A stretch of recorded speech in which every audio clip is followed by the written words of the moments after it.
CPENG est là pour cette fois-ci parler aussi de leur mobilisation par rapport au M23 RDC Rwanda. Monsieur Prince CPENG est bienvenu. Merci. Est-ce que vous aviez eu l'autorisation de l'hôtel de ville pour marcher? Ou bien vous aviez déposé votre autorisation? Je ne sais pas si c'est de l'ironie ou alors vous manquez de moi ou vous manquez de Congolais pour défendre la patrie qui est en danger. Est-ce que l'hôtel de ville est au courant? On a besoin de demander une autorisation? Oui, l'hôtel de ville est au courant? Non, nous allons marcher sur base de l'article 26 de la Constitution. La liberté de manifestation est garantie par notre loi fondamentale. Nous avions écrit, dans le cadre du bloc patriotique, des forces sociales et politiques, tout Congolais est là, et quand la nation est en danger, on ne parle plus de partis politiques. Donc, tout Congolais, où qu'il se trouve, peu importe sa tendance politique, nous allons marcher, c'est vendredi 3 juin, à Kinshasa, dans toutes les provinces, à partir de 8 h ici à Kinshasa. D'ailleurs, je vous annonce que le président de la République légitimement élu, Martin Fayulu, en chair et annonce, sera là sur le terrain dès 9 h. Donc, les itinéraires sont connus. Ceux de la Tchango vont prendre la route Tchango jusqu'au niveau du Palais du Peuple. Ceux de la Funa vont prendre Funa, Ropengaba et Bandal. Tous, nous allons converger vers le Palais du Peuple. Ceux de Moamba, ceux de Lukunga, tous. Le vendredi, je vous dis qu'il n'y aura pas de boulot. On ne travaille pas le vendredi. Le vendredi. Personne, papa. Donc, la patrie est en train d'être partie à cause de l'UDPS et vous allez travailler. À cause de l'UDPS, comment? Mais ça, c'est pas à cause de l'UDPS. Ça c'est une guerre qui est venue parce qu'il y a des belligérants étrangers. Il n'y a rien de l'UDPS là-bas. Vous parlez d'une guerre? Oui. Le peuple parle d'une agression. Notre Congo est agressé par les Rwandais. Et il y en a, l'UDPS parle d'une attaque. Tu sais, en droit, chaque mot a un contenu, a une signification. Quand Mouzé Kabila a été attaqué par les Rwandais et l'Ouganda, Mouzé avait dit, mais vous voulez que je vous parle dans quelle langue? Il s'agit d'une agression. Les responsables, c'est Museveni. Les responsables, c'est Kagame. Et vous savez ce qui s'est passé? Ce ne sont pas les forces armées congolaises qui avaient arrêté la rébellion, plutôt l'agression rwandaise. C'est la population de la Tchango. Pourquoi? Parce que Mouzé était clair. Ici, si vous faites l'analyse comparée, M. Félix Tshilombo parle et il dit, non, écoutez, nous ne pouvons pas accepter qu'on attaque notre pays, il faut que les Rwandais acceptent la paix. Mais c'est une réaction molle. Alors il faut quoi? Timide. Il faut la guerre. Dépérée. J'ai dit, d'abord, il faut appeler un chat un chat. Un chien, un chien. Est-ce que le Congo est attaqué ou le Congo est agressé?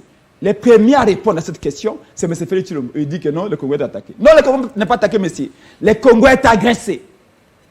D'ailleurs, remarquez une chose. Pendant que vous autres, vous nous avez vanté la diplomatie agissante de Félix Tshisekedi, tout simplement parce que Joe Biden, les jours où Joe Biden a souri à Félix Tshisekedi, on a fait la fête à la 10e rue. Il a souri seulement. Souri seulement, Félix Tshisekedi. Ils ne se sont pas rencontrés. L'IDPS a fêté. On dit que Fatih, stratège diplomatique, diplomate et tout ça, voilà, il réinsère les Congolais dans le Conseil des Nations. On a dit, Prince Epeng l'a dit, marcher sur le tapis rouge ne veut pas dire qu'être un fin diplomate. J'ai regardé un fait. L'Union africaine venait de terminer son sommet à Malabo, en Guinée, il y a à peine 2 jours. Félix Tshisekedi venait de quitter la tête de l'Union africaine il y a 4 mois. Mais l'Union africaine a terminé sa réunion, a fini sa réunion à Malabo. Tous les présidents africains, aucun n'a condamné l'agression du Congo par les Rwandais. Aucun. Aucun pays. Si vous savez ce pays-là, monsieur, je vous donne ma montre. Donc, il n'y a aucun pays. Et mes téléphones et tout, je vous le donne. Vas-y, citez-moi un seul pays. Je vais mettre demain sur votre table. Vous allez tout ça, même avec de ma voiture. Citez-moi un seul pays qui a condamné l'agression du Congo par les Rwandais. Je vous écoute. Il n'y a aucun pays. Non, je vous pose la question. Aucun pays. Mais répondez-moi, vous avez ça. Question pour les champions, répondez-moi. Aucun. Mais si Félix était devenu un expert en diplomatie, s'il a fait de tous les pays du monde des pays amis, parce qu'il a voyagé dans 117 pays, en 3 ans pour voir. 117. 117 pays. Aucun résultat. Aucun. Analyse comparée à nouveau. Je mets en relief la guerre en Irak, l'agression de la Russie par l'agression de l'Ukraine par la Russie et l'agression du Congo par le Rwanda. Quand la Russie a agressé l'Ukraine, Macron a dit c'est une agression. La Russie a arrêté. Les États-Unis ont dit c'est une agression, arrêtez.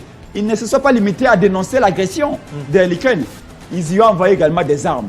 Mais ici, le Congo est agressé par le Rwanda pendant une semaine et demie. Aucun pays ami du Congo. Pour vous dire que Félix n'a aucun ami. Sa diplomatie est la plus faible de toute l'histoire. C'est comme ça que le président élu Martin Fayulu a dit.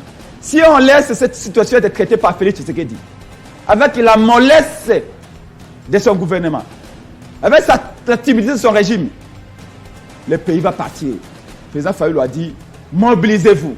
Les laïcs catholiques ont dit, mobilisons-nous. Les laïcs protestants ont dit la même chose. Et donc, tous les Congolais, de tous bords, même Kabouya, s'il vient le vendredi, on marchera avec lui. Voilà, donc, maintenant, ici, vous marchez, à notre dispersé, Mouzito marche demain. C'est quoi maintenant? Non, le président Mouzito ne marche pas demain. Ils ont un sit-in.